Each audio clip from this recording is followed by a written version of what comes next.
Fala pessoal, sejam todos muito bem-vindos a mais um episódio do TurboCast. Hoje eu tenho o prazer de receber ele, que dropou a UFRJ antes mesmo de se tornar um engenheiro não praticante, cofundador da Zapfit, Felipe Nunes, o famoso Felpão. Irmão, Sim. Seja bem-vindo. Tamo Espero junto. que a gente tenha um papo muito massa aqui. Pra gente começar, não poderia ser diferente. Quem que é o Felipe no mercado em 30 segundos? O Felipe é um jovem empreendedor que se juntou aí com alguns malucos para montar o maior ecossistema fitness do Brasil. E tá na batalha. Tô na batalha diariamente aí. Falando nisso, a TurboCast tá virando aí a máfia da Zapfit. Tá faltando só o Caião agora. Como é que vocês se dividem lá entre sócios, atribuições e responsabilidades? Tá, fechou. Cara, desde que a gente começou, cada um ali já tem um background, né? Mais ou menos uma experiência. Então o Nathan, que quando a gente começou, foi junto com o Nathan, ele é mais a parte do rosto. Então, ali a gente começou com ele, tinha 200 mil seguidores, a gente levou ele a mais de 2 milhões de seguidores. Então, ele tá muito na parte do produto, da parte da entrega, como funciona a parte nutricional, etc. E de ser a cara também do que a gente vende. O Caio já tem bastante experiência com comercial, então ele já foi head comercial de algumas empresas, então ele toca a parte do comercial. Ele também tá no dia a dia ali da operação da entrega, como ele já participou do processo de comercial, ele também sabe como lidar com gente ali, com o processo. O Moreno, quem já viu e já conhece ele, é a figura também. Ele tá muito na parte do branding, na parte do storytelling, do orgânico. Então, basicamente, todo o conteúdo que a gente faz de forma orgânica e todo o storytelling, etc., é o Moreno que pensa, o branding, como que a gente vai pensar, tanto o branding do Nathan quanto o branding da Zapfit, tudo sai da cabeça dele. E eu fico mais na parte de funil, copy, tecnologia, fica mais comigo disso daí. O que me levanta aqui é o seguinte, quem que é o financeiro? O financeiro fica comigo também. Acaba ficando, né? Recrutamento e seleção. Recrutamento, cara, hoje a gente recruta meio que cada um no seu setor toma conta disso daí. Então, por exemplo, o Moreno tá precisando de alguém pro time de marketing, ele vai lá e toma conta disso. O Caio tá precisando de alguém pro comercial, ele mesmo já toma conta, eu tô precisando de alguém pro meu setor, sou eu, é meio dividido assim hoje em dia. Cara, na prática a teoria é outra, e quem tá escutando pode até pensar, poxa, que empresa desorganizada, não tem nada funcionando. Vai lá ver quanto os caras estão faturando e o negócio que eles estão construindo. E aqui na Turbo foi muito assim também. Quando eu vim pra fundar junto com o Rodrigo, o Vitor tava na Get Power, falei, cara, eu acho que eu sei tocar financeiro e venda aqui eu resolvo, eu faço o que tem que fazer e ao longo do tempo a gente vai ajeitando essas pontas. Mas hoje eu vejo que vocês estão no momento de já construir um organograma um pouquinho melhor, né? Quem que é diretor, quem que é gerente, etc. Tá nesse processo? O que vocês têm feito nisso? Exato. Eu acho que é algo muito... Quando você olha para uma empresa de fora, você sempre vê, tipo assim, a gente sabe exatamente o que a gente está fazendo errado. Então você fala, nossa, você é muito burro, olha o que você está fazendo. A gente sabe exatamente o que a gente está fazendo errado. A gente sabe exatamente o que a gente tem que fazer para resolver isso.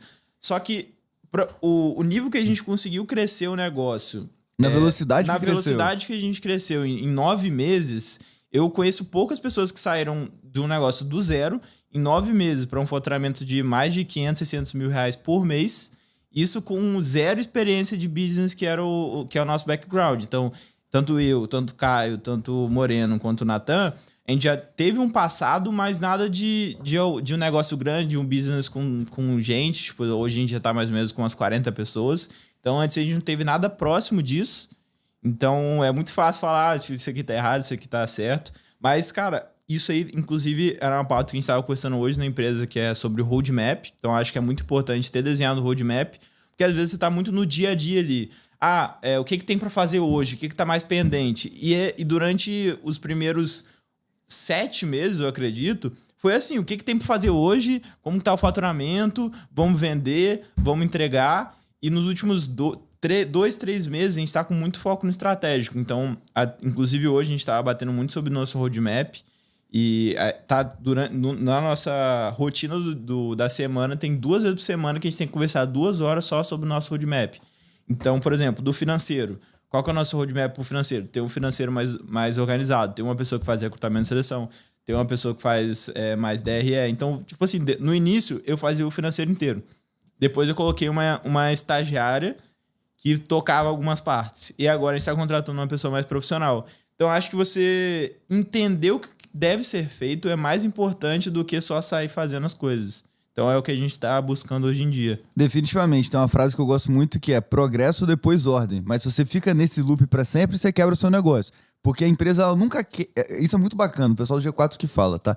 Você nunca vai quebrar quando você tá no morno. Você vai quebrar ou quando você tá crescendo muito ou quando você não tá vendendo nada. Se a empresa ela tá ali, ok, tudo certo, as coisas não acontecem. Agora, quando você tá crescendo muito rápido, se você vai só nessa progresso e depois ordem, se a ordem não chega, se eu não tenho um planejamento estratégico, se eu não tenho um roadmap definido, você vai se gargalar na própria operação e acaba quebrando no sentido de que você não consegue ficar apagando incêndio o dia inteiro. Então, em algum momento, a gente tem que profissionalizar a companhia e eu vejo que vocês estão exatamente nesse processo agora. Então, assim, é do caralho, é tipo incrível mesmo, mas tem que dar aquela dica. Ou organiza a casa ou morre todo mundo na praia. Certeza. E eu tô falando isso porque a gente tá fazendo isso nesse exato momento aqui na Turbo. Crescendo, vender mais.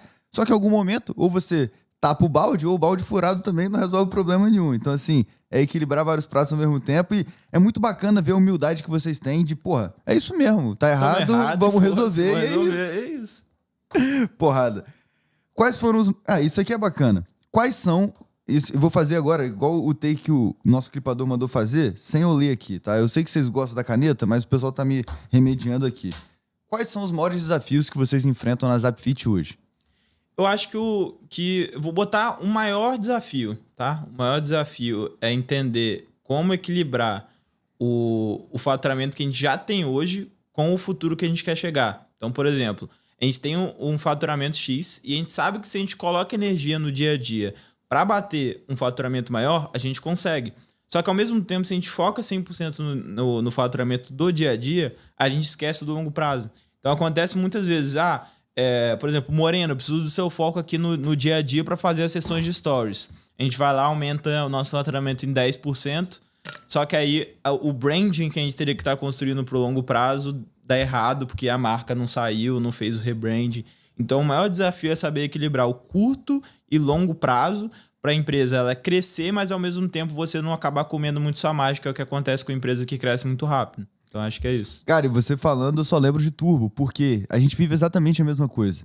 Quem conhece a tese mais a fundo sabe, né? A gente torna a vida de quem quer vender online mais fácil e rentável e aproveita desse know-how para construir as marcas da próxima geração. Então a tese sempre foi equilibrar essas duas coisas. O meu presente, que é o meu curto prazo, que é a agência. Você já foi dono de agência, você sabe muito bem como é a operação. E do outro lado, eu preciso de ter tempo e minha cabeça pensando em como que eu vou construir as marcas da próxima geração. Agora, como que eu cuido de churn, boleto atrasado, inadimplência, contrato gente, cobro o gestor que não está trabalhando, enquanto faço várias marcas ao mesmo tempo. Então você fica nessa. E quanto mais você foca no curto prazo, porque dá dinheiro, tá? E aí falando do seu negócio e do meu também. A agência dá dinheiro. Eu posso faturar mais, eu posso gerar mais caixa, eu posso botar, sei lá, um aporte para cada sócio por mês de cash flow com a agência. Mas a gente sabe que não é o que a gente quer para o futuro. Como que eu abro mão de dinheiro do presente para construir algo maior? Imagino que vocês internamente... Equilibrar esse prato é o que, como é que vocês lá entre cabeça sócios conversam sobre isso? Porra, vamos botar menos dinheiro no bolso para focar no negócio. Como é que você consegue ter esse tipo de conversa lá? Exatamente, eu acho que a questão em si não é nem só o dinheiro, eu acredito que é a energia. Então, eu acho que o bem que uma empresa mais tem valioso é a energia dos sócios dentro da operação. Então, eu acho que saber equilibrar essa energia no lugar certo é o que faz evoluir bizarramente. Porque a gente sabe que no futuro, hoje a gente saiu de um... Tipo assim, a gente meio que tá sempre em metamorfose. Então, quando a gente começou com a Zapfit, a gente era apenas um infoproduto que a gente vendia no Instagram de um expert. E aí, nisso, a gente já começou um pouco mais rápido do que outras pessoas do mercado a fazer essa despersonificação e focar na marca e focar em produto. É o que pouca gente faz. Só que a gente perde margem nisso. Então, por exemplo, eu conheço várias pessoas do infoproduto que quer ter margem de 70%, 80%, se gabando por isso, mas o cara tá no teto ali que ele não passa de 1 milhão de faturamento nunca e ele nunca vai passar disso, porque ele é apenas um funil de infoproduto. Então, a gente sabendo desde o início, isso ajudou muito. Só que a gente tem que saber controlar essa energia para os sócios conseguirem deixar o faturamento, óbvio, não cair a peteca, não deixar o faturamento lá para merda, senão não tem como pagar ninguém. Mas também pensando a longo prazo, pensando na marca, porque a gente sabe que se você olha as grandes empresas, ninguém depende apenas de um funil, apenas de uma imagem, apenas de um expert. Então, eu acredito que saber olhar para fora, não olhar só para dentro do mercado digital, é o que mais ajuda a gente hoje em dia. E, cara, assim, até falando uma coisa que eu tomei um susto, né? Quando eu descobri que o Moreno tinha 22 anos e depois você tem uma idade parecida, eu tomei um tapa por esse nível de maturidade que vocês têm. Então, assim, Cara, como é que você, do nada, saiu de zero, agora faturando, sei lá, 600, 700 pau com infoproduto, como muita gente já fez, e desde a primeira conversa que a gente teve, vocês já estavam pensando nisso. Cara, como é que eu reduzo dependência de canal? Como é que eu crio um negócio? Como é que eu crio equity? De onde que vieram essas provocações, assim? Foram mentores, foram amigos de fora, ou vocês já começaram esse negócio com a tese clara que vocês queriam fazer?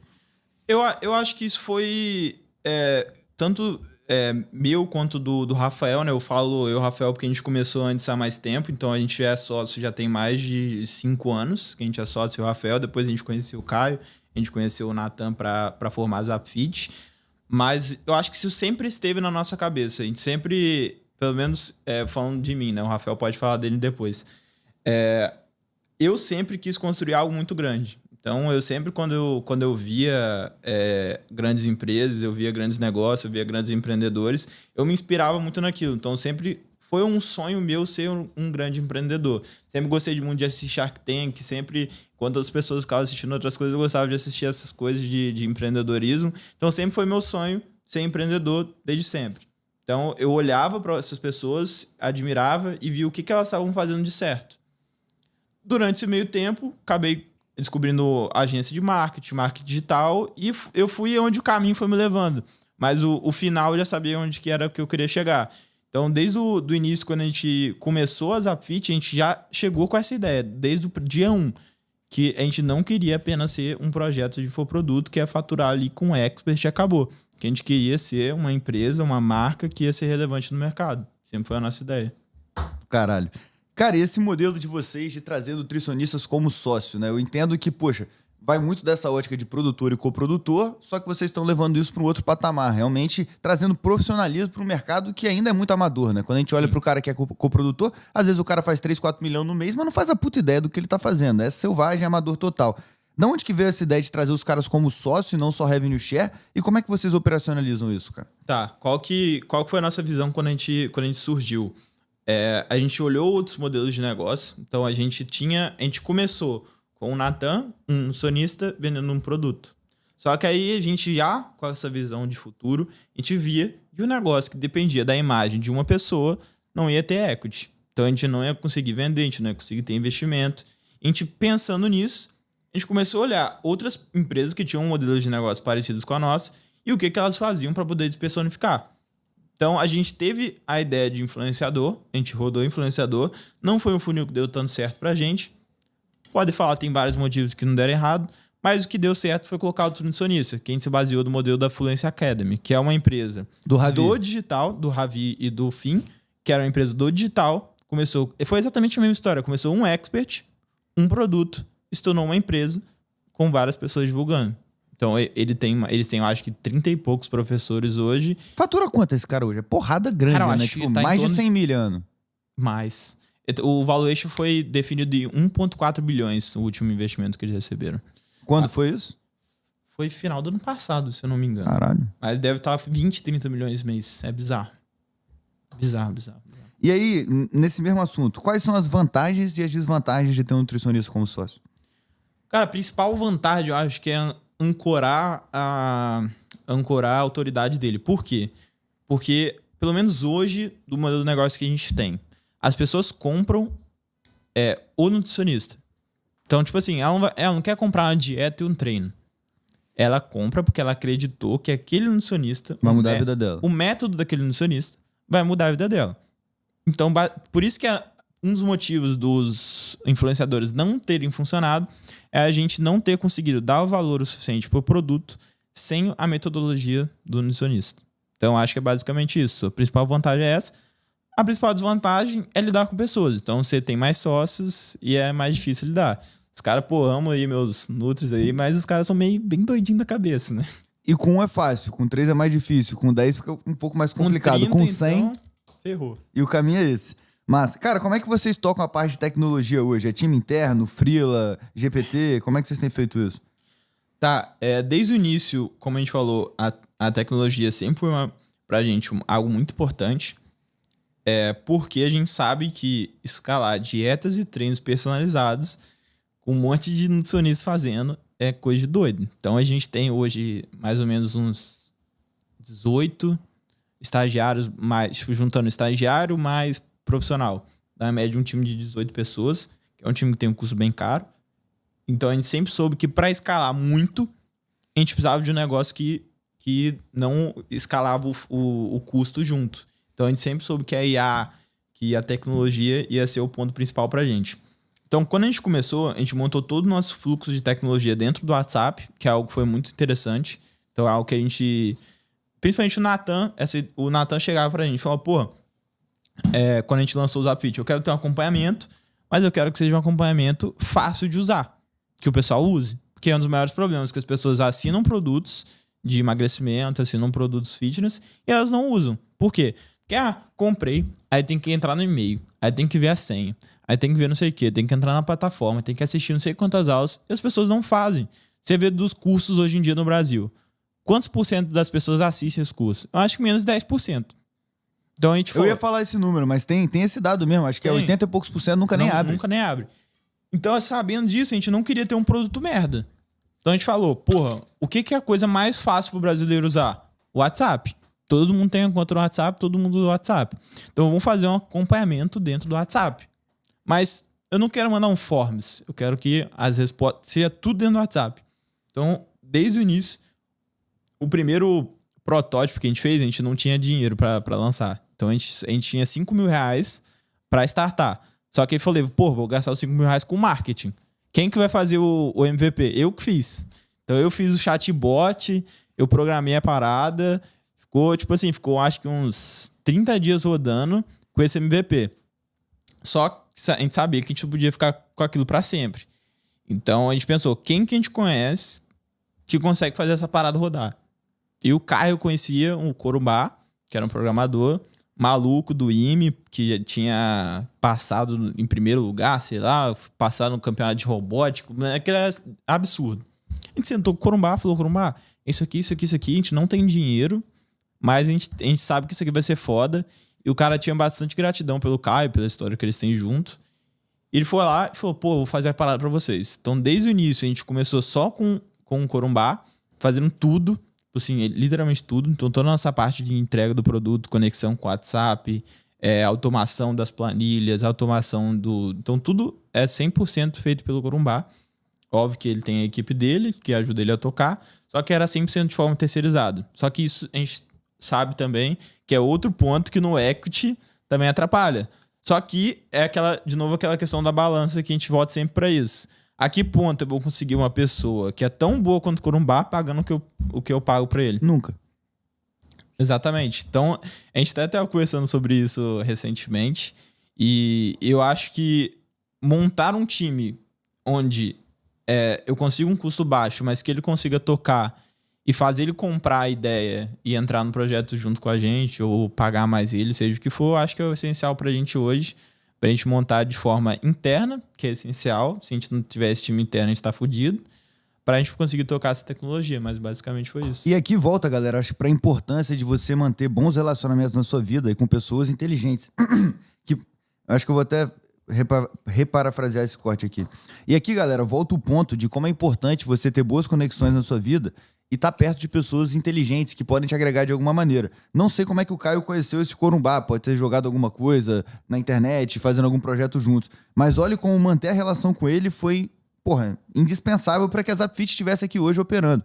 E eu tenho amigos assim na minha vida que... por exemplo, agora o nosso videomaker aqui, Denis Alves, que apareceu igual um canhão e transformou o audiovisual da empresa. Por que ele tá aqui? Porque lá atrás a gente conversou, lá atrás a gente criou uma conexão, em algum momento a gente veio a fazer negócio junto. Então, a vida pra mim é isso, cara. Eu sempre falo, a vida não é uma corrida de 100 metros, é uma maratona. Então, poxa, faça boas conexões, gere valor pros outros, e é o que você falou. Tinha uma gratidão ali de alguma coisa que o Caio fez pra ele no passado, ele veio e entregou a parada. E, cara, falando de IA, o que vocês têm usado de IA no dia a dia, na operação, para atender cliente, interno, externo? O que vocês têm usado de IA nas Zapfit? Cara, os sócios, a gente tá usando absurdamente o dia inteiro, tudo. Então, por exemplo, a gente tava com um problema recentemente que o Rafael, que é um dos sócios, ele tava tocando as sequências de stories dos nutricionistas. Então, tipo assim, o Rafael, ele precisa estar na visão estratégica do negócio e ele tava numa posição que era que tomava muito tempo dele. Então, tipo assim, uma sequência de stories, ele demorava 2 horas pra escrever. A gente tem 3 nutricionistas. Tem que postar 12 vezes por semana. Ou seja, ele ficava todo dia, umas 2 horas escrevendo sequência de stories. Eu falei, cara, isso não pode continuar assim. Tem que resolver essa porra. Aí o que eu fiz? Eu falei, quem que é conhecido no Brasil por saber fazer sequência de stories? Copy. Betina. Fui lá, comprei a porra do curso dela. Baixei todos os PDF do curso. Criei um agente GPT. Treinei com todos os documentos. Peguei um menino que trabalha com a gente lá. Mandei ele lá no stories do Natan. Transcrever as sequências que mais deram resultado. Jogar tudo num PDF. E mandar pra esse GPT também. Treinei com todo esse conhecimento. Expliquei o que ele tinha que fazer. Pronto. Agora, a gente pegou alguém da equipe. Quando alguém da equipe vai criar uma sequência de stories, ele conversa com essa mulher e cria a sequência de stories. Aí o Moreno ganhou 2 horas do dia dele. Pode me, me dar um presente, Moreno. Você, na sua empresa, é literalmente tudo que você faz, que você acha que só você consegue fazer, que você não consegue delegar pra ninguém. Existe o melhor estagiário do mundo. Se você treina ele bem, ele entrega o que você precisa, não é isso? Algo que eu tô, tipo assim, botando muito na minha cabeça é que o trabalho de um bom gestor, de um bom sócio de uma empresa é potencializar o trabalho de outras pessoas. Então, eu acho que é a maior função de um gestor, potencializar o resultado de outras pessoas. Gestão de alta performance. O output do líder e o output dos seus liderados. Foda-se o que você está entregando. O que esse monte de gente que está embaixo de você está fazendo. Exatamente. Cara, se você consegue, por exemplo, pegar uma função que você faz e coloca alguém para fazer, cara, você acha que só eu consigo fazer. Se você para 3 horas do seu dia, treina um GPT com seu conhecimento, passa esse GPT pra pessoa. Você ganhou quantas horas no mês, porra? Não, eu tava fazendo a conta aqui. Você falou que eram 2 horas para 3 nutricionistas 3 vezes na semana. 3 vezes 3, 9 vezes 2, 18 horas. Se o cara trabalha 60 horas, 33% da semana dele era só pra isso. Vou te cobrar, Moreno. E Filipão, agora falando de stack de ferramentas, o que vocês usam lá no dia a dia? De CRM, interno, para gestão da equipe, para os clientes operarem? Eu sei que a parte da Zapfit é muito no WhatsApp, mas vocês como empresa usam vários sistemas. O que vocês usam hoje? Sim. Cara, a gente usa muito Sheets. Então, a gente usa muitas partes do Google, né? Todo mundo tem acesso às contas. Então, a gente usa muitos Sheets para controle das operações, porque a gente tem banco de dados, etc. Mas pro estagiário ali conseguir usar, não mexer no banco de dados, apagar tudo e fazer merda, a gente tem um Sheets que a gente controla todas as operações. Então, dados, parte de controle de entrega do time, tudo a gente usa muito Sheets. Docs, ChatGPT, e acho que é isso. Bem simples. De dentro da equipe, não. E gestão de tarefa da galera? ClickUp, Monday, nada? Nada. É muito raiz. Raiz. Como escalar a operação de vendas e da Zapfit como um todo, mantendo toda essa galera no WhatsApp? Cara, eu acho que onde a gente tá botando 100% da energia hoje é pro funil de tráfego. Por quê? Até nego me criticava, me crucificava. Pô, como vocês não rodam tráfego? Gente, a gente saiu de 0 para 400 mil em 2 meses. Foi em 2 meses o Natan tinha 200 mil seguidores. Do nada ele foi para 1 milhão. Com não sei quantos mil leads chegando por dia no WhatsApp. O vendedor, tinha que colocar a gente para entregar. Loucura. Só que o que acontece? Como a gente não tinha tecnologia, o nosso custo de entrega era muito alto. E ele escalava cada vez mais. Então ele começou custando 7% do faturamento, 8%, 10%, 12%, 14%, chegou até 15% do faturamento. Por que ele aumenta? Porque aí você precisa colocar mais um gestor em cima daquele, um gestor. Então ele não aumenta. Quando o sócio para de ser o gestor, a margem piora muito. Piora. Então acabou piorando cada vez mais a nossa margem da parte da entrega. E se a gente tivesse que rodar tráfego pago para isso, nosso ROI precisaria ser muito maior do que o ROI normal, porque a gente tem um custo de entrega muito elevado. E o nosso ticket médio é baixo. Então a gente teria esse problema. A gente não tem outro produto para oferecer para o cliente, então a gente não tem LTV. Então o nosso CAC ele tinha um limite, um teto muito baixo. Então para a gente poder investir no tráfego pago fazer sentido, teria que, tipo assim, ter um ROI absurdo que não faria sentido. Então, como a gente botou muita energia na tecnologia, a gente está para a próxima semana a gente conseguir implementar em AI em praticamente tudo da entrega. Obviamente, tem que ter aval de um nutricionista, etc., até por conta da lei. Mas a gente quer botar, jogar esse curso ali para 8%, voltar ali para 7%, 8%. E aí dá muita margem pra gente poder escalar no tráfego. Então a gente tá com bastante funil pronto para já gravar semana que vem de VSL, que eu acredito que para esse nicho é o que faz mais sentido, pra gente estourar aí pra triplicar o faturamento em questão de 2 meses. E tudo no WhatsApp ainda? A entrega? Sim, tudo no WhatsApp.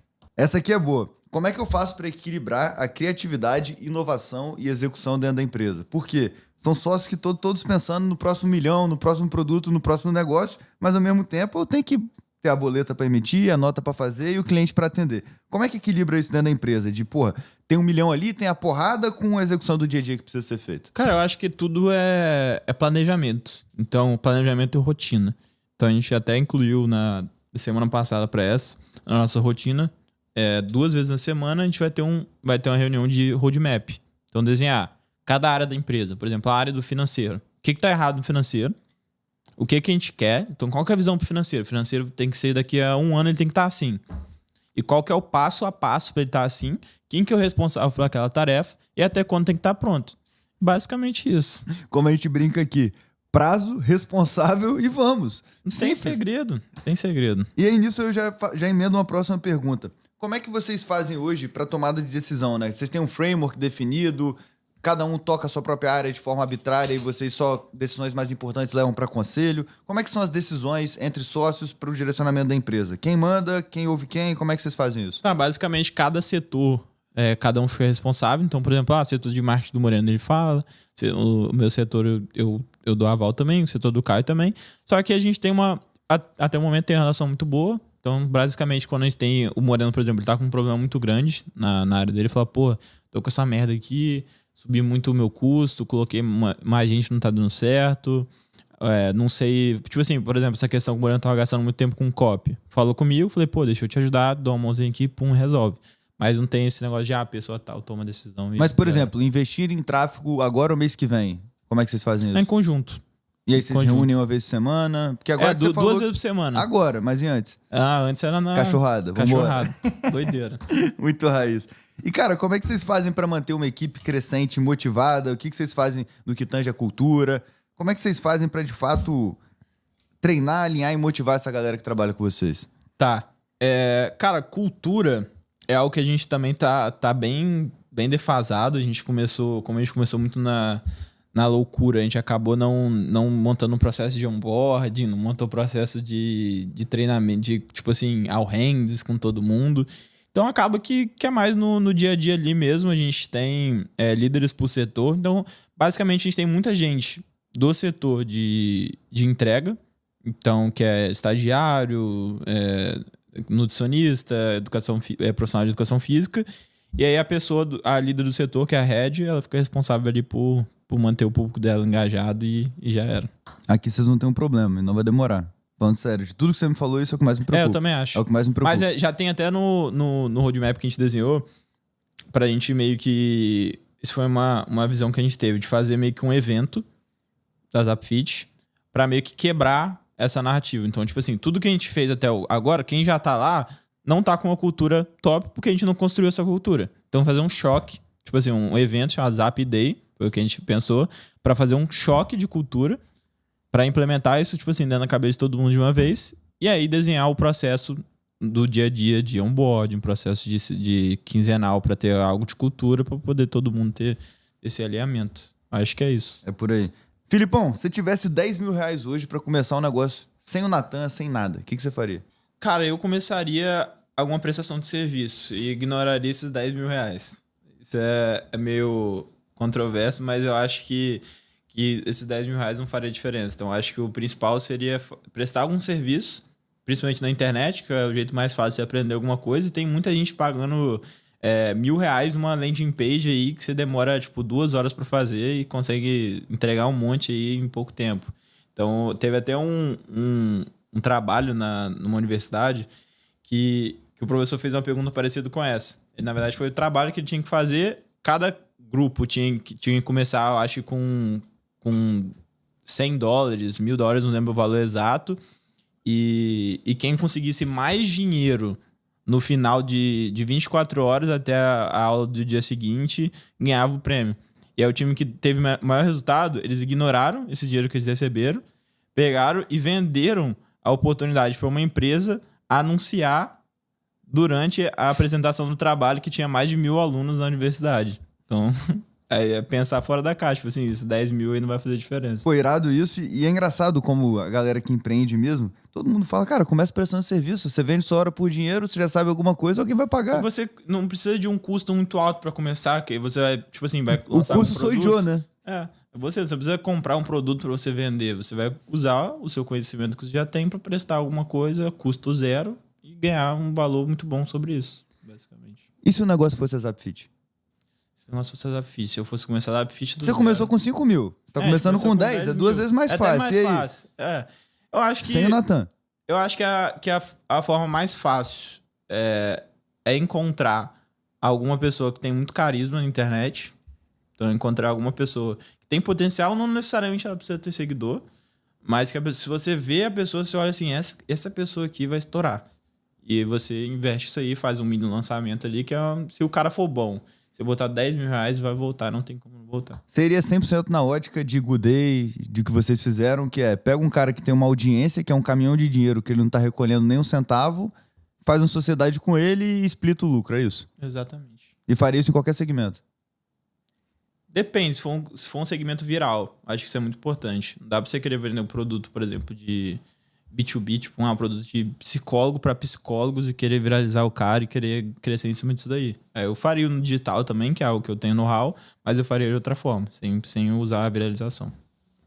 Como crescer um negócio no digital sem a viralização? Tá, eu acho que o mais importante é tráfego. Então, se você tira a viralização, o que sobe para você ali é o tráfego. E você precisa de um funil muito bem desenhado. Então, eu acho que depende muito de mercado para mercado, qual que é o funil que é mais validado, se é pesquisa. Então, por exemplo, se eu pego um psicólogo que vai vender para psicólogo e não vai ter viralização. Eu pego os psicólogos que estão tendo mais resultado, vejo o que eles estão fazendo e faço igual. É engraçado que quando eu falo sem viralização, você esquece do conteúdo, né? O conteúdo de verdade, do YouTube, do Instagram, vocês não olham pra isso, né? Não. É só viral e pau. É viral e foda-se. Porque quando eu penso cara, eu vou construir um ABM aqui, eu vou ter um conteúdo falando sobre o negócio e vou tentar vender pro cara. Isso eu tô pensando a curto prazo. Então, pensando a curto prazo, tipo assim, eu tenho esses 10 mil, eu preciso crescer. Porque, cara, se você não cresce um negócio rápido o suficiente... pelo menos isso foi... Eu falo com essa perspectiva, até porque a gente começou com R$0 e dependendo que aquela porra desse dinheiro, senão a gente não tinha dinheiro pra pagar a conta. Então, eu penso essa forma de multiplicar o dinheiro o mais rápido possível pra empresa não morrer. Entendeu? Cara, isso é muito engraçado, que eu tava até discutindo isso com o Rodrigo, com o Vitor, há pouco tempo atrás, que quando a gente começou a Turbo, botou todo o dinheiro que a gente tinha, trabalhava em cima de um boteco, muitas das vezes eu tinha mais tesão de trabalhar do que eu tenho hoje. Mesmo com tudo sendo mais fácil. Parece que naquela época a motivação era outra. Como que eu consigo... E aí, perguntando eu mesmo, André, como que eu consigo reviver e sempre estar animando essa motivação interna nossa para fazer as coisas acontecerem? Porque a partir do momento que elas deram certo, meio que a nossa missão foi cumprida aqui. E aí? Como é que eu me mantenho motivado nesse negócio? Eu acho que são duas coisas. Uma coisa importante para você manter motivado aí no trabalho depois que você começa a dar certo é botar alguma coisa em risco. Então, acho que o risco é um motivador que funciona com qualquer pessoa. E também ter uma visão mais a longo prazo do que realmente você quer. E não, tipo assim, não só, eu quero ter uma empresa boa. O que realmente você quer para a sua vida como pessoa física. Então, até uma pergunta que eu vi um cara fazer esses dias no podcast tenta responder quem você é sem responder o que você faz. Ninguém consegue responder. Então, pensa também em você, pessoa, o que você quer chegar. E como que essa empresa faz parte do que você quer chegar como pessoa. E aí ia ficar fácil. Não tá na rodinha ali, rodando, vendendo. E não pra dá. Onde que para a rodinha? Não para nunca, né? Você continua girando ali. Porrada. Quais são os próximos passos da Zapfit? Muitos. Só o que a gente citou aí tem uns 10 passos aí. Cultura, tecnologia, principalmente. A gente tá olhando muito para aplicativo, IA, também que é muito importante. Gamificação é algo que a gente tá olhando muito, porque, você olha o exemplo aí do Gym Rats. O que os caras fizeram em tão pouco tempo foi, tipo assim, bizarro. Tudo bem que é um modelo diferente, um modelo freemium, mas foi um negócio viral. E vocês já não deveriam ter um modelo freemium? Concordo. O aplicativo tá com essa ideia dentro dele. E organizar a casa. Mas isso aí é um processo diário ali pra gente executar. E a pergunta de $1 milhão, vão captar quando, irmão?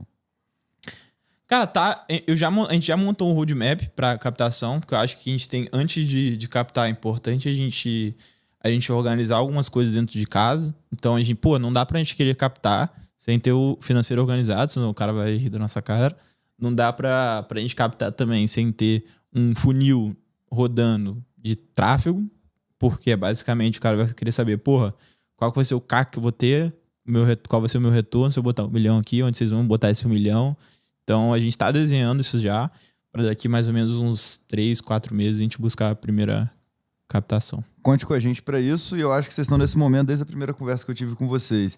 E muito irado, mais uma vez, o nível de maturidade do Moreno na reunião falando, cara, eu preciso ter uma clareza maior dos números, eu preciso ter mais canais de aquisição, eu preciso ter uma visão melhor de qual que é o futuro pro cara acreditar em mim. E normalmente o cara que tá captando dinheiro não pensou em porra nenhuma dessas, só fala, me dá $1 milhão. Exatamente. Como eu falei antes, eu gosto pra caralho de Shark Tank. Então eu já assisti, tipo assim, Eu já assisti todos os todos os episódios que existem. Todos. Você vê, tipo assim, até... Do Brasil, da Colômbia, da Austrália e dos Estados Unidos. Acabou os episódios do Brasil, comecei a assistir episódios gringos, porque... Pra entender realmente o que essas empresas tinham de diferente e o que as empresas que foram investidas chamaram a atenção desses investidores. Porque, cara... querendo ou não, né? Eu vou falar, eu não quero vender parte da minha empresa, eu quero continuar aqui. Cara, você nunca vai ser grande. Não tem como.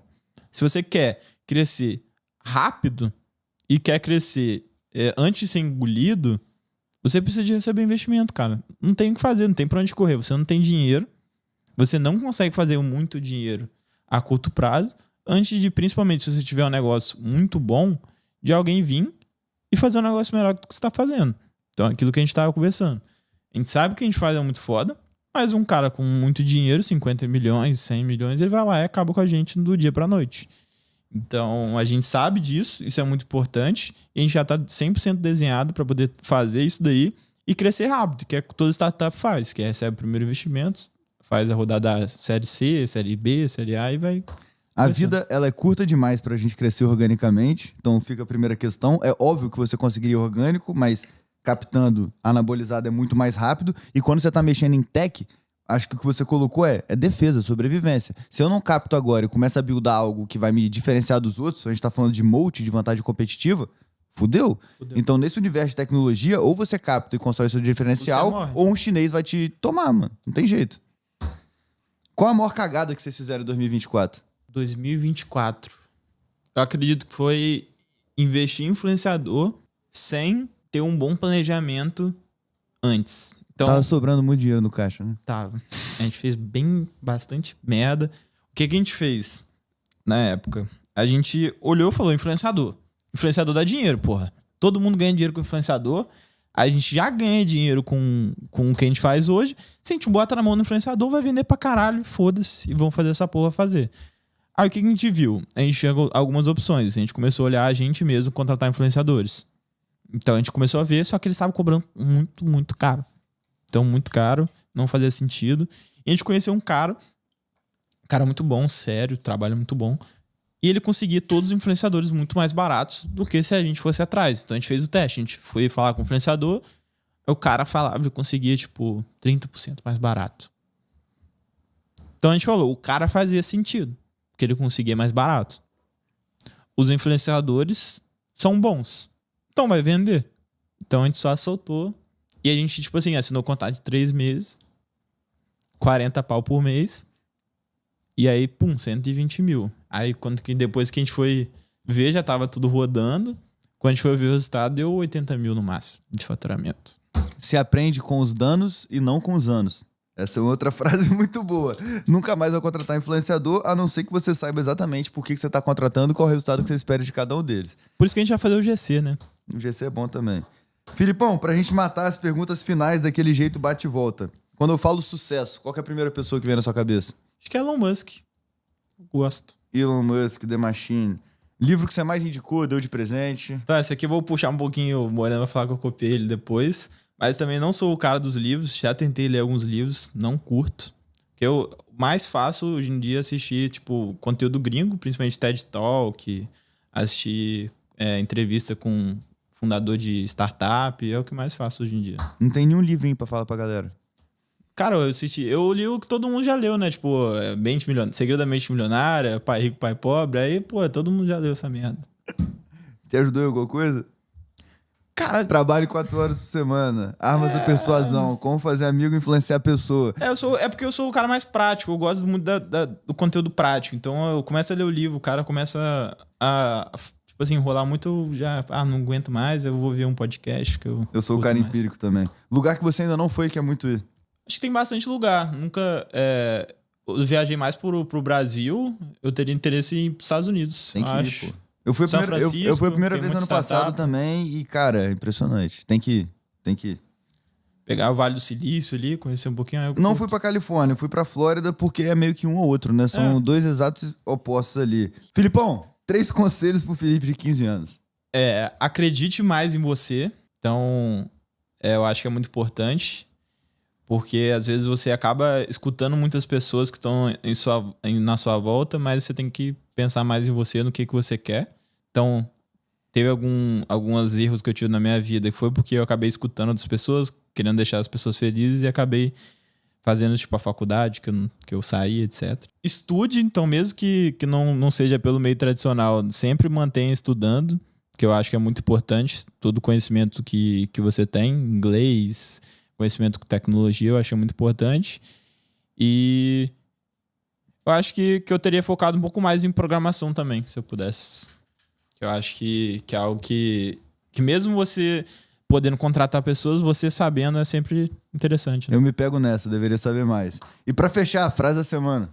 Faça o que tem que ser feito no dia a dia, mas não deixe de pensar e organizar o seu futuro. Porrada, que senão você não faz nenhum nem outro, não é isso?